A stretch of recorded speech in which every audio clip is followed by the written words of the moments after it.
Welcome to another episode of Behind the Dreamers. I'm Jennifer Loading, and we are talking to the creators, the magic makers, the achievers, and the dreamers. These are our friends, these are your friends, and they are living the extraordinary. My guest today, super excited to welcome her on, says she has made it her life's work to grow the kind of teams that inspire, influence, and innovate brand experience. She knows just how powerful teams can be when they feel psychologically safe and invested. And she knows just how crucial that is to any organization that wants to rapidly grow and expand. So this is going to be a fun one today. But before we bring her on, we have to welcome or I say welcome. We have to do a shout out to our sponsors. We have to welcome them too, but we have to do a shout out. All right. So today's episode is brought to you by Walt Mills Photography. If you are a creator needing post-production, consultation, or promotion, Walt Mills is your guy, whether short films, YouTube films, photography work, or a new headshot. He can help you find a solution to meet your needs. To learn more about Walt and his work, you're going to want to go to photosbywalt.com. We also want to give a shout out to our friend Chris Clow of Upbeat Media Productions. If you are in need of turnkey special event production, Clow is your go-to. You can learn more about him and his work at upbeatmediapro.com. All right, so it's time to welcome our guest to the show today. Jennifer Thornton has developed her expertise in talent strategy and leadership professional development over her exciting 20-plus year career as an HR professional. She's led international teams across Greater China, Mexico, the UK, and the US to expand into new markets, managing franchise retailers and developing key strategic partnerships, all while exceeding business objectives and financial results. The rapid growth of her consulting firm, 304 Coaching, has been largely due to Jennifer's unconventional approach to building innovative workforce development solutions for companies who are facing breakthrough growth and accelerated hiring patterns. So welcome to the show, Jennifer. Excited to have you here today. I'm excited to be here, and it's going to be a ton of fun. I know you have so many cool things going on there. I'm reading all that and I'm she's been to China and to Mexico. I always love the bios because I find out so much fun stuff about people, and it's so neat to see, how people have taken their work and it's just taken them to all these great places and meeting these great people and stuff. So I think that's just the fun part of this, is getting to know you, your journey, and what you're doing. So we're excited. So I want to open this up because I kind of want to start off, I think, a little bit about your background, because you've been in HR for a really long time. So you've got a lot of knowledge in that area. And so I think let's open it up with that and tell us a little bit, our audience, how that HR has come into this new, this, what Jennifer's doing now with her 304 coaching and how she's helping her clients.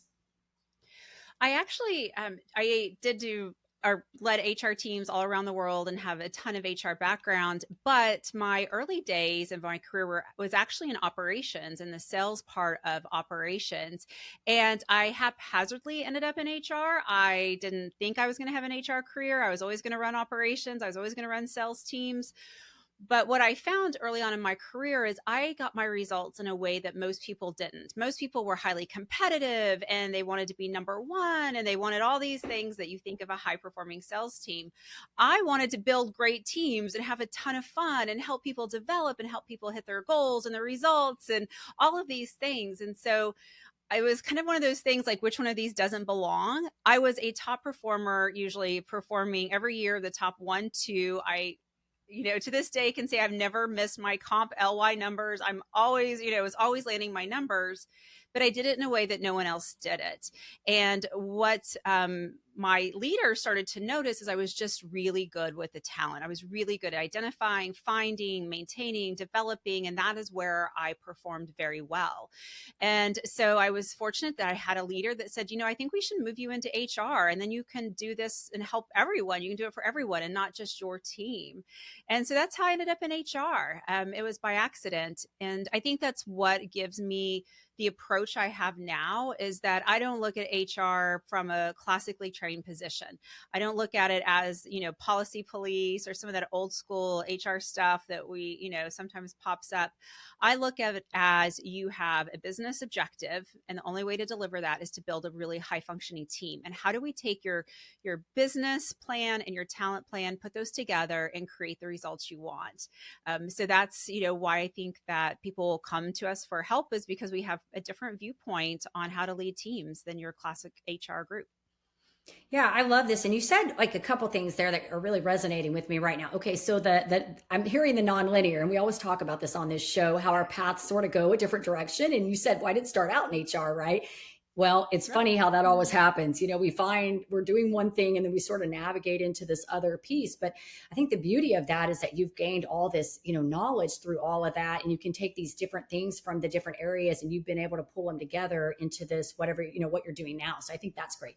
The other thing that you really resonated with me, and when you were talking about it, I actually started getting chills, is when you were talking about the teams, because I think I shared with you that, I came from the network marketing side of things. I was in that organization for 23 years. And so that is all about team building and creating culture. And when you talk about numbers, this was one of the things, and within the organization, that the groups were very, very different. Some of them were very much driven by relational building and how do we create esprit de corps and community and move people this way. And others, it was all about the numbers. It was, how many quotas are we meeting? And it used to drive me crazy, because like you, I believe that people stay in organizations because of culture and community. People, especially women, they will work in companies because of community and culture, right? And so what I'm hearing from you, I really like this whole idea that you're kind of bringing it all together and recognizing that, hey, if we want to keep these companies engaged, we have to do this on a different level than just looking at a spreadsheet and numbers. So kudos to you on that. I love it. Yes. It's interesting. I was always in retail. Started out actually working in the mall. That's what I always wanted to do. I wanted to go work in the mall because I love to shop, and dreams come true, and that's what I did. But little did I know it would take me all around the world and leading all these big teams. But yes, the career was definitely not linear. Yeah. Well, and I think too here, I noticed I was looking over, like your website and some of the things that you talk about in communication.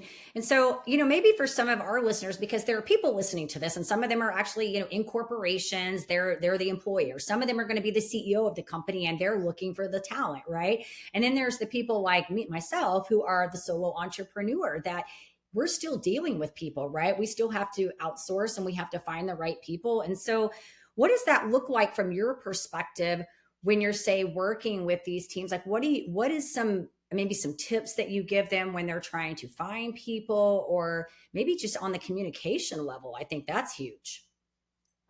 So when we're trying to find people for work, we have to get incredibly creative in today's world. Gone are the days of a linear job. This is what you will do. This is what it will look like. These are the dates and times in which you will execute this work, right? Where we used to get, kind of those kudos for, how many hours we spent in the seat. If you were there before the boss got there and still sitting there when the boss went home, you were the best employee ever. No one ever noticed if you actually got any work done in that time period. And so in today's world, we have to get incredibly creative and meet people where they're at and think about looking at it differently. So for example, in my own business, we have 8 people on the team, and none of them are actually full-time, because a lot of them have other side hustles, other interests. And I purposely built it that way because I wanted to find individuals who were really, really good at what they did and allow them to only do that. Now, I could have gone out and hired 4 full-time people that did a whole, list of different things. And chances are 50% of the time they would disappoint myself and themselves, because they'd be doing work they were no good at and work they didn't want to do. But because of the way that we've structured it, our view is you do the work you want to do, you do it really well, you do it when you want to do it and how you want to do it, and you show up in your best self. Now, you think about a traditional office, how does that translate? I'm very lucky, I have a virtual business, so it's a little different. But in a traditional corporate environment, you can look at it the same way. You can look at, is there someone that is so talented and 75% of their job, they knock it out of the park? 25% of it, they really struggle. Do you look at an offer that's 32 hours a week, so they still get benefits, but maybe they're working 4 days a week and they're focused on that 75% they're really good at? There's just so many different ways you can start to look at work in today's world. Technology has changed that. You can look at, obviously, there's enough podcasts that have talked about the workplace and blended approach and virtual. We don't have to get into any of that. But it's really about getting creative and thinking about who can do this work. Why would they want to do this work? How do I find them? Where are they actually at? They're probably not on Indeed. If they're really good at what they do, they're probably maybe even a consultant or at another organization. And go out and try to find them, but then really get to know that candidate and find out what's important to that candidate, and think about how you can structure something unique that delivers on all the things that they want, so you get the best work out of them. Yeah. So what I'm hearing from you is really maximizing the effectiveness of the talent that you're bringing on, finding their strengths and really using their time wisely. Am I hearing this correctly? Absolutely. And Okay. what that does is it decreases the stress for that employee. So if I know the only work I'm going to do is work I love and I'm good at, I'm not going to wake up and go, oh, I hope I don't upset so and so today. I hope I got that right. I hope they like what I gave them, right? All that like head stuff that creates fear and decreases innovation. When people get to do the work that they're passionate about and focused on what they're really good at, the mental clarity of the work just becomes better, and people are more likely to continue to do it. Yeah, I love that, Jennifer. And I think that is so important because I don't know about you. I mean, you're out there working with a lot of people out in this, probably in this corporate sector, and there's a lot of people that really don't love what they do. I mean, they do this 8 to 5 grind or whatever that is. They show up because it's really about how many hours are we punching to get this, to make sure we're getting the Mhm. salary, on the clock. And and from a coaching perspective, and I know you're also a trained coach with IFC, and so you understand the other side of this from the coaching perspective, where we look at this and go, your life is not fulfilled when you're doing things you don't enjoy doing, when you're not matching, your talent with your passion. And I even go as far as to say, even, in alignment with your core values and what's important to you in life, you're not living fulfilled. I mean, that's just a very chaotic life, and so I really like that you're mentioning this on here, because I think it's you and I are kind of doing similar things but kind of different at the same time, but we're sort of resonating that same message about being effective, not just from the employee side of making sure you're looking for the right thing to do so that it's in alignment with what's important to you, but also from the employer side, make sure you're being effective where you put your people. Am I getting that right? Absolutely. Being effective where you put your people. And then you think about when you hire great people to do great work in a way in which they want to do it. Think of the stuff you now no longer have to worry about. Your turnover goes down. So you spend less money and time on recruiting. Now you've got more time back to you. Then people are doing better work, and so they're not doing work they weren't meant to do. So there's less performance issues. So that takes time off your plate. When people are really excited about what they do, they want to collaborate with people who do other things that are adjacent or partners. So they're better collaborators.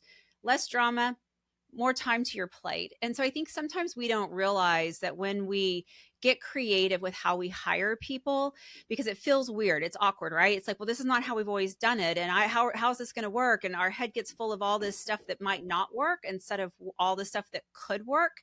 And what we don't recognize is when we lean into something that's unique and different, it actually clears time off of our calendar to do even bigger and better things as an organization.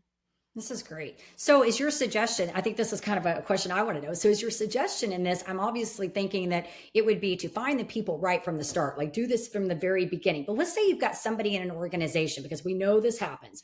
We've got an organization of people. We find that somebody's probably not really thriving in the place that they're at. We sometimes employers don't know that. Let's have that conversation, right? Because maybe we just need to move somebody. Do you find that? Like, what does that look like? That happens all the time. And especially happens sometimes often in an early career. So someone's early in their career, they, at some point in their life, they were told this, you're really good at this. This is the job you should have. Or, my parent did this, their parents did it, so I'm going to do it. And they're mismatched. They don't even know they don't fit. And so, and I see that I'll talk to someone. I'm like, well, why did you choose this profession? Well, that's all I knew. I didn't know what else you could do. And I'm like, oh my gosh, there's endless ways to make a dollar in today's world. And so when you think about those people who are mismatched, there's two things I would go down the path with. Number one, are they mismatched because they're struggling in your culture? And so maybe there is cultural differences that you want to help work through, or is there a true lack of skill and passion for Mm. that work? And it's important to know the difference because, if the culture fits, they're really good, everyone enjoys working with them, then maybe it is right to say, what else could you do? If this job wasn't here tomorrow and you could make your own job description, what would it be? I love asking candidates that. If you can make your own job description that paid you what you needed to feed your kids and live a life you want, what would your job description be? I mean, that question alone starts to tell you what's important to that person and what they love to do and what they're good at. And so then if it's a culture mismanagement, sometimes it's not going to be a culture fit, and we manage through that. But the other thing is sometimes people say they're not a cultural fit because they do this or they do that. And then I go down the path of, well, is that actually a strength that's being mismanaged? Mm. And so oftentimes we get this feedback of, you're too black and white, you're too rigid. You got to loosen up and not be so rigid in your decision making. Okay, well, the opposite of that is a highly detailed person in a highly detailed job where they need to be highly detailed. And so if you try to, you can't make someone they are and take away their best quality at the same time. And so we go down that path too. Are our opportunities actually the opposite side of a strength that we need to learn how to manage better? And so you start to kind of really ask those questions. It's interesting what comes back versus, oh, this person isn't performing and they need to go, which is the easy way out, but not a way that works in today's world when there's more jobs than people.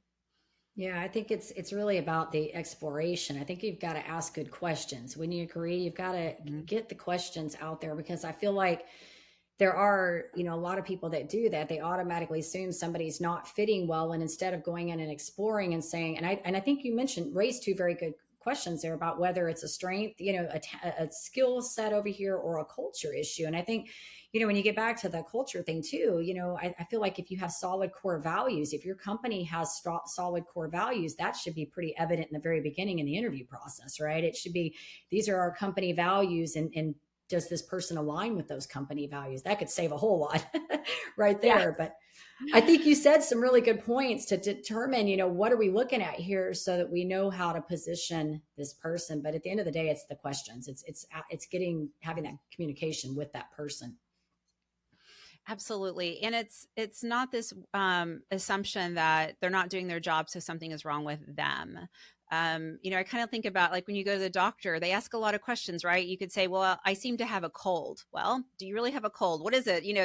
They start to really dig in and figure out what is underneath the symptoms. And that's what we have to do with performance. What's underneath the symptoms? So the poor performance is a symptom of something. And when we get into that, we're allowed to start to think about, is there an opportunity to do something with this person, or is it not a match? That does happen. That is life.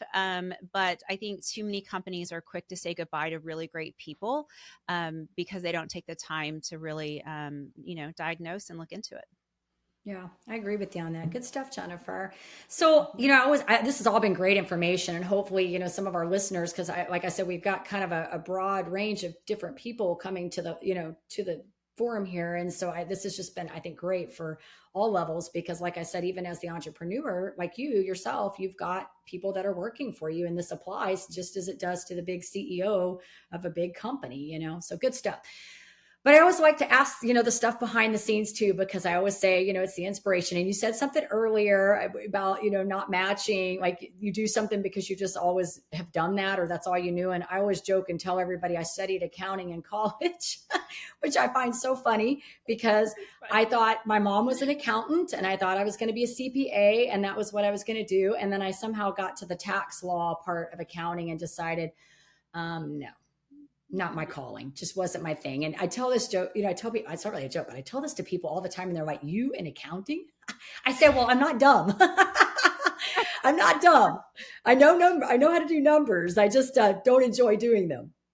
So, Yes. anyways, good stuff. Okay, so I kind of want to talk a little bit about you as the entrepreneur because you've done some incredible things. Like I said, and I love what you're doing with this company, and I love that you brought the coaching and your HR and all this operations background, everything together. So, I want to ask you, what is maybe been like when you were making this transition into maybe, going from the corporate side into your own entrepreneur space? What do you feel like has been maybe the biggest challenge you had to overcome to get everything kind of on your time, on your space? Yeah. I think, you know, the biggest challenge was probably knowing when it was the right time. And I know everyone will say, jump before you're ready and all that. And yes, that is true in some instances, but I really had to work on my self-confidence. I had to work on who I wanted to be in this chapter of my life. I did a lot of work on me before I ever thought about how do I work on a business. And I did that just because of where I was mentally. I was burned out. I had an incredible job. I loved my job. It was so amazing, but it was exhausting. It was definitely a 24-hour, 7-day a week job. And I was just, at a certain chapter of my life. And so because I did that work, which was not fun, it never is working on yourself. I feel like when I launched my business, the clarity was there. And because of that clarity, my business honestly felt like just fun. It's never felt like work. It's never been like, oh, I have to get through this to make it successful. And, all that stuff we're told as entrepreneurs, we have to suffer and it has to be hard. No, it doesn't. No, it doesn't. Does not. And so for me, the upfront work before I took the leap was the most important part. And the hardest part of starting a business was working on myself. Yeah, and I think you did something that well, and I think you and I, that's where we're similar because I feel like what I do now is really because I did the work on me beforehand, and Mhm. I think that's so important because I think a lot of people, and again, I think it's okay to jump in. I think if you're going to jump in, you need to own the consequences, right? And I'm all for, because I'm like that sometimes. I jump in and I have to, land face first and I get back up and I learn from it, but I'm also okay owning those consequences that come with that, both good and bad. And so I think that, yes, you can reduce a lot of that if you are willing to do the work, but it has to be on you because I think a lot of entrepreneurs go in and they don't realize that really everything that they need to build their business is within themselves. They have it Mhm. all there, right? They think it's another hack, a widget, a Facebook page, a group, a business card, a fancy website. They think it's all these things. And yes, we need those, but really to achieve anything, I don't care if you're running a marathon or a bit or you're operating a business. I've done both, so I can say this for real. They both require internal work. They both require you to work on yourself to sustain that journey. So I think that says a lot about your character, as you're bringing your business forward to the forefront. It's not just, hey, let me show you what I can do in the talent space, but let me show you how you can also be an effective leader because I'm doing that work. I've done it on myself. Yeah. And I think that when a leader, whether they're in a traditional corporate job or as an entrepreneur, if they haven't done the work on themselves, they spend way too much time blaming others. And because it's really, so I always say blame feels good. We blame because it feels fantastic. If I can blame someone else for my problem, I no longer own it. I can sleep well at night. Not my problem. That's yours. Blame feels fantastic because it's just giving up all your self-control and putting it in someone else's hands. But when you've done the work and you are a leader, no matter where you lead, in small, large, medium, nonprofit, I don't care where you lead, if you find yourself in a high level of blame and a high level of it's everyone else's fault, then I would say you need to start working on yourself, because people who have done a lot of work on themselves and have that confidence to take ownership of situations, and instead of blaming, jump in and help figure it out. Those are the leaders who are having the most successful careers and businesses. But it's one of those, kind of, telltale signs of a leader who needs to do some personal work, is when they spend their entire day blaming others for what's going on. Yeah, and that's a tough conversation.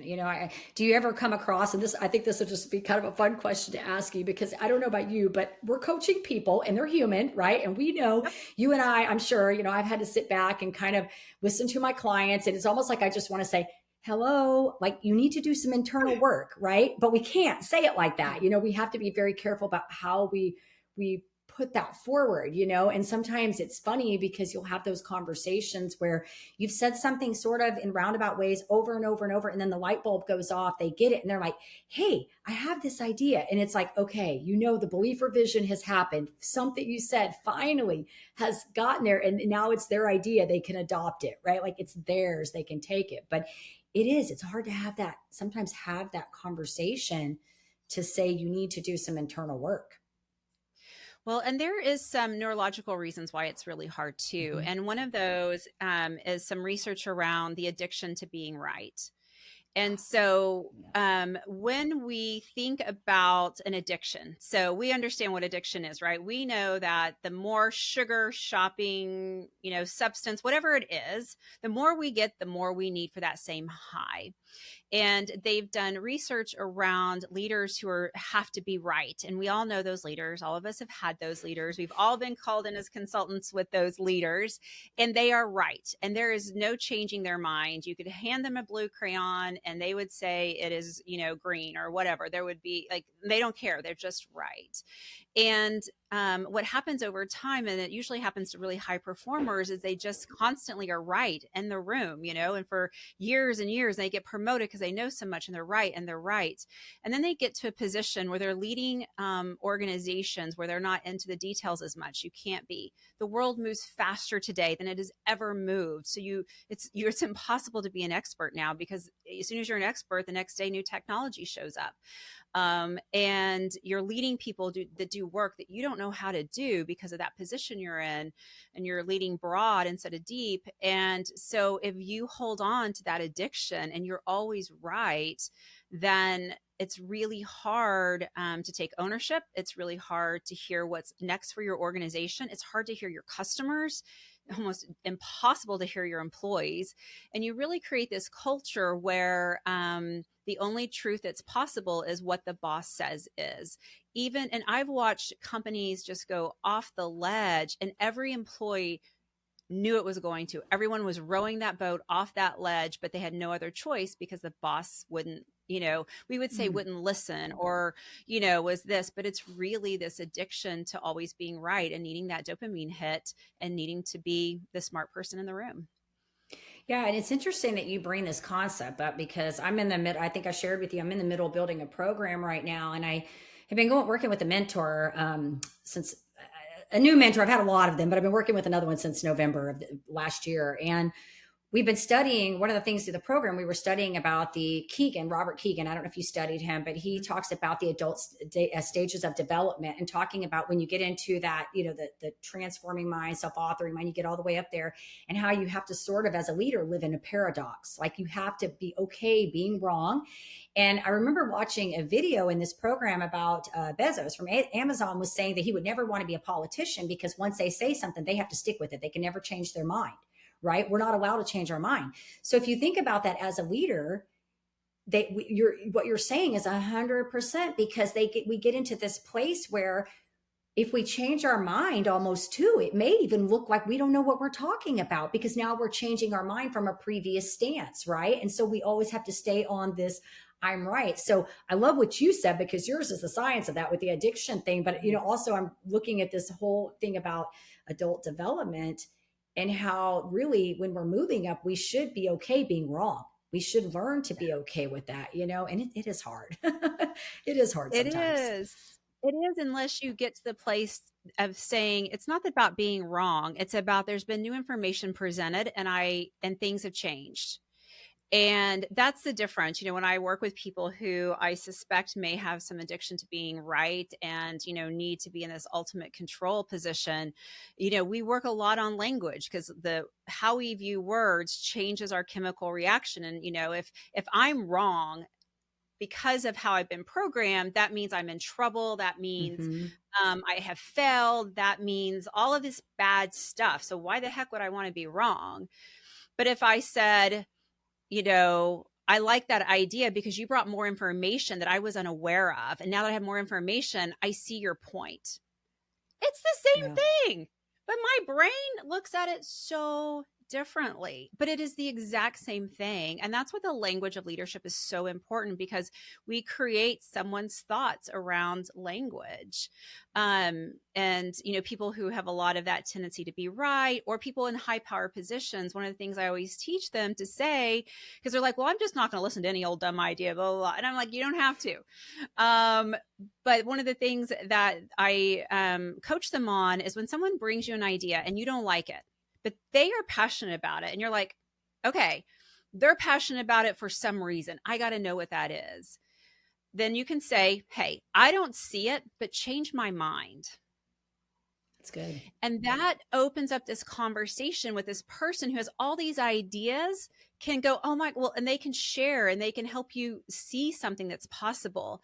And you also haven't shut them down for future ideas, because that's what happens, right? You have a great idea, your boss doesn't like it, then you have a second, your boss doesn't like it. So guess what? You have no more of good ideas. You have taught your team not to bring you ideas. And I don't think any leader wants to do that, but we do that with our language. But if you say things like, hey, I don't see it, but change my mind, you're opening up for future conversations. You're telling someone it's okay to think different. It's okay to bring new information to the plate.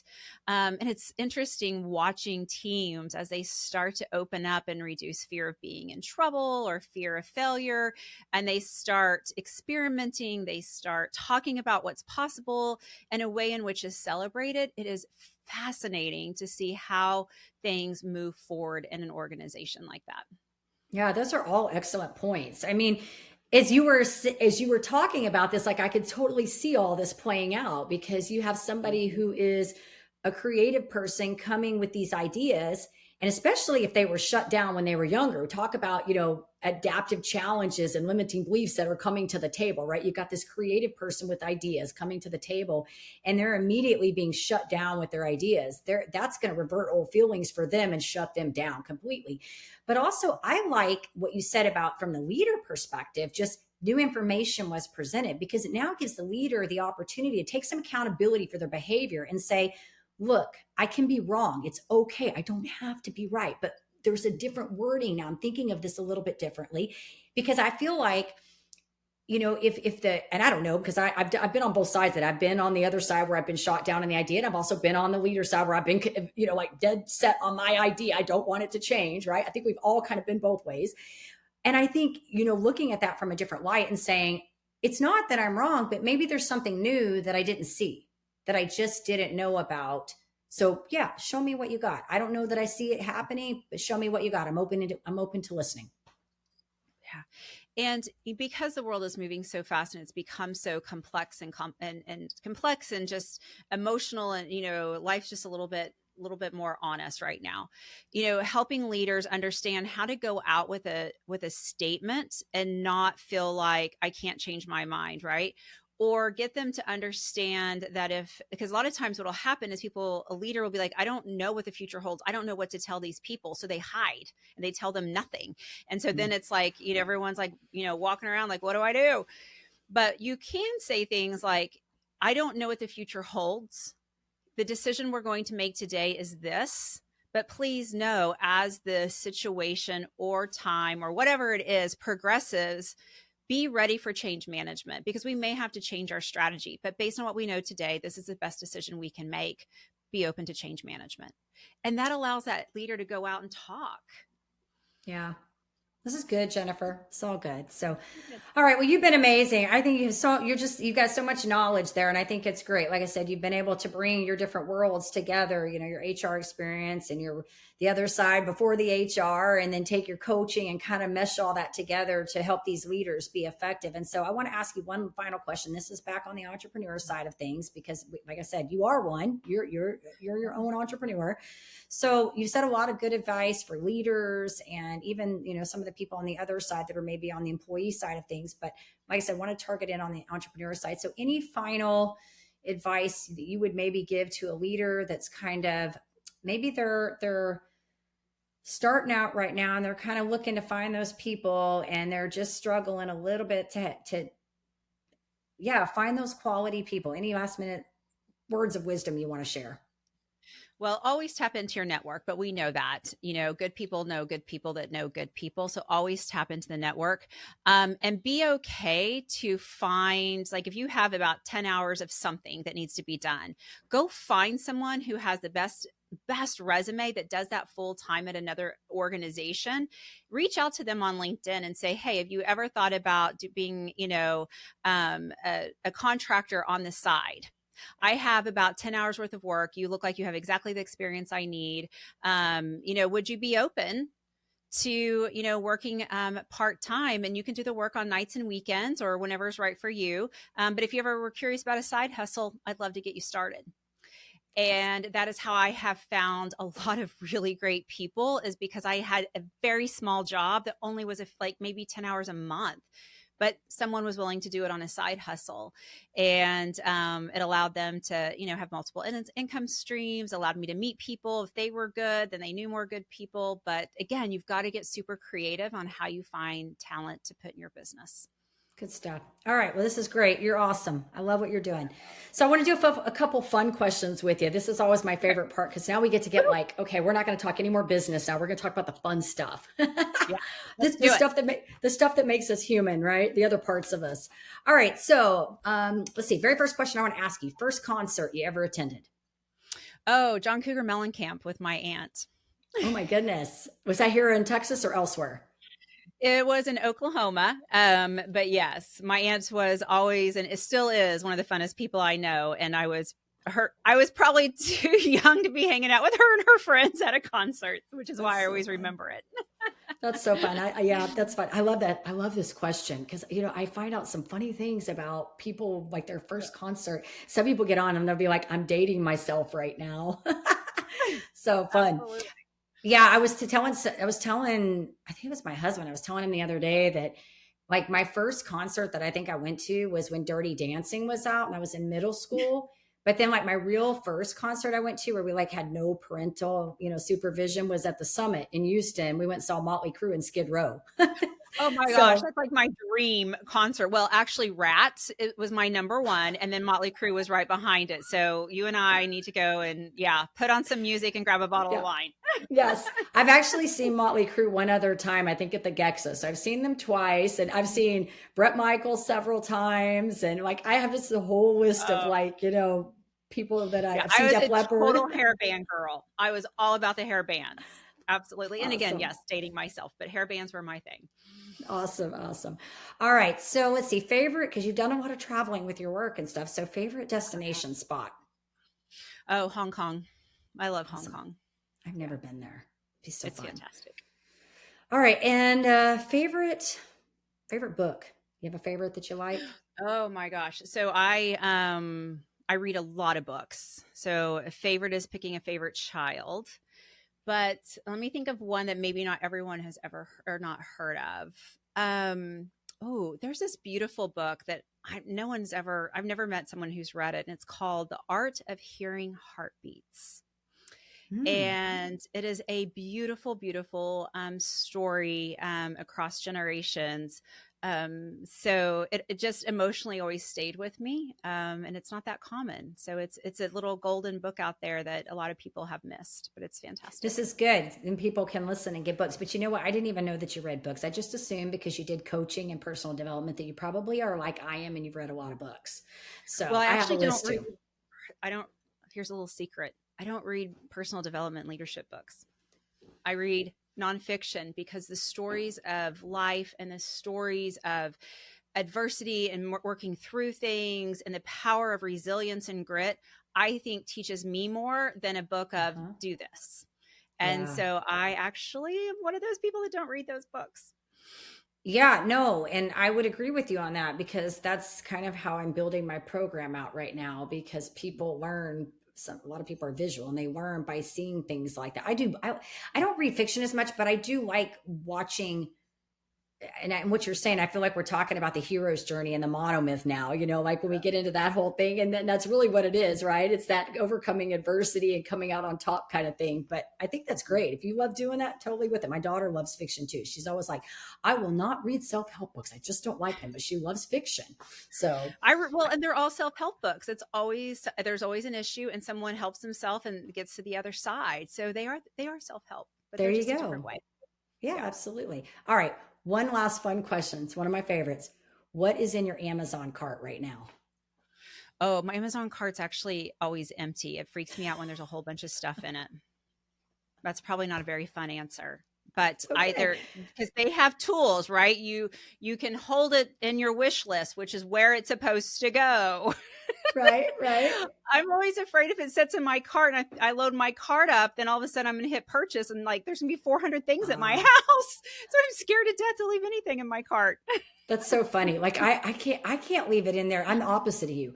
I leave it in there and I'm afraid I'm gonna not push it through. Like I'm gonna need it and then I'm gonna get to the end and it's not gonna be there. So I will like set things up on the subscribe thing and then I'll get mad Mhm. because they show up late. So then I cancel them all again. And I do that same process over again because I just want things to show up when they're supposed to show up.